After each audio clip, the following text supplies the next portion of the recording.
America అధ్యక్షుడు Donald ట్రంప్కి చుక్కలు చూపించారు. అవును, మీరు విన్నది నేను అన్నది కరెక్టే.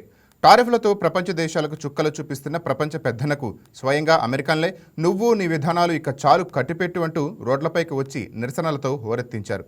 ట్రంప్ విధానాలను వ్యతిరేకిస్తూ అమెరికా ప్రజలు భారీ సంఖ్యలో నో కింగ్స్ నిరసనలు చేపట్టారు.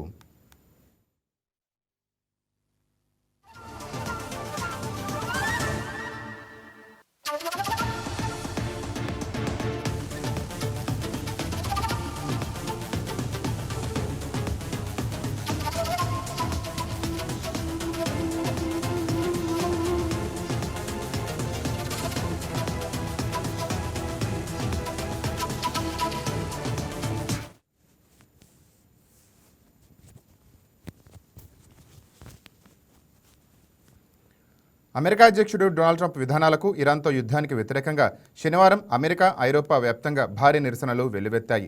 నో కింగ్స్ నినాదంతో జరిగిన ర్యాలీలతో పలు నగరాలు దద్దరిల్లాయి. నిరసనలకు మిన్నెసోటా ప్రధాన కేంద్రంగా నిలిచింది.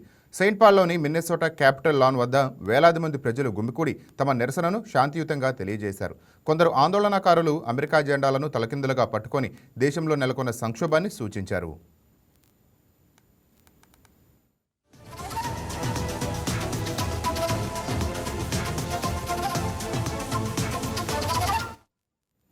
మిన్నెసోటాలో ప్రధాన కార్యాలయంలో ప్రముఖ గాయకుడు బ్రూస్ స్ప్రింగ్స్టీన్ పాల్గొన్నారు. ట్రంప్ వలస విధానాలకు వ్యతిరేకంగా పోరాడుతున్న ప్రజలకు సంఘీభావంగా ఆయన తన స్ట్రీట్ ఆఫ్ మిన్నియాపాలిస్ పాటను ప్రదర్శించారు. ప్రజల పోరాటం దేశానికి ఆశను అందిస్తోందని, ఈ ప్రతిగామి పీడికలను కొనసాగిపోవమని బ్రూస్ స్ప్రింగ్స్టీన్ స్పష్టం చేశారు.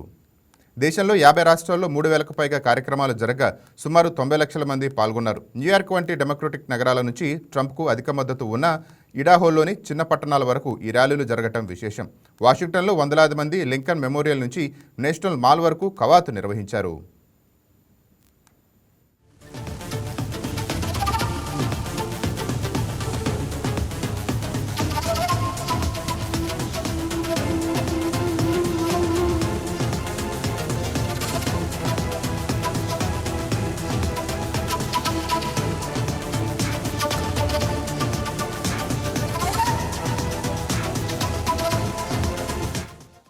మరోవైపు ఈ నిరసనలను వైట్ హౌస్ కొట్టిపారేసింది. ఇవి కేవలం లెఫ్టిస్ట్ ఫండింగ్ నెట్వర్క్ సృష్టించినవని, వీటికి ప్రజా మద్దతు లేదని అధికార ప్రతినిధి అగీ గెయిల్ జాక్సన్ విమర్శించారు. నేషనల్ రిపబ్లిక్ కాంగ్రెస్ కమిటీ కూడా వీటిని అమెరికా ద్వేషపూరిత ర్యాలీలుగా అభివర్ణించింది. అమెరికా వెలుపల లండన్, ప్యారిస్, రోమ్ వంటి నగరాల్లోనూ ట్రంప్ విధానాలకు వ్యతిరేకంగా ప్రదర్శనలు జరిగాయి. రోమ్లో వేలాది మంది యుద్ధానికి వ్యతిరేకంగా నినాదాలు చేశారు.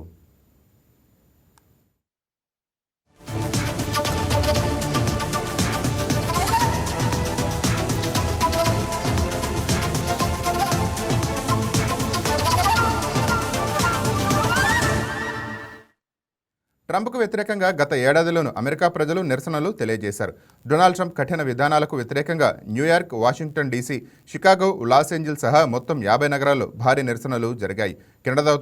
కెనడాతో పాటు బెర్లిన్, రోమ్, ప్యారిస్, స్వీడన్లోనూ యుఎస్ రాయబార కార్యాలయ వెలుపల కూడా ట్రంప్కు వ్యతిరేకంగా నిరసనలు వ్యక్తం చేశారు.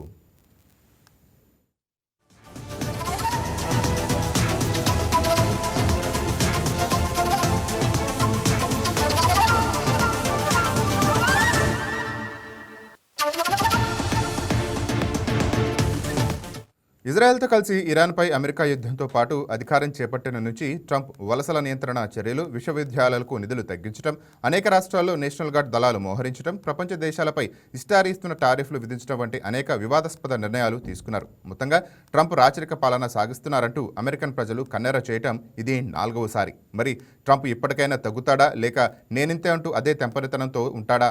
ఇదే ఇప్పుడు $1 మిలియన్ క్వశ్చన్.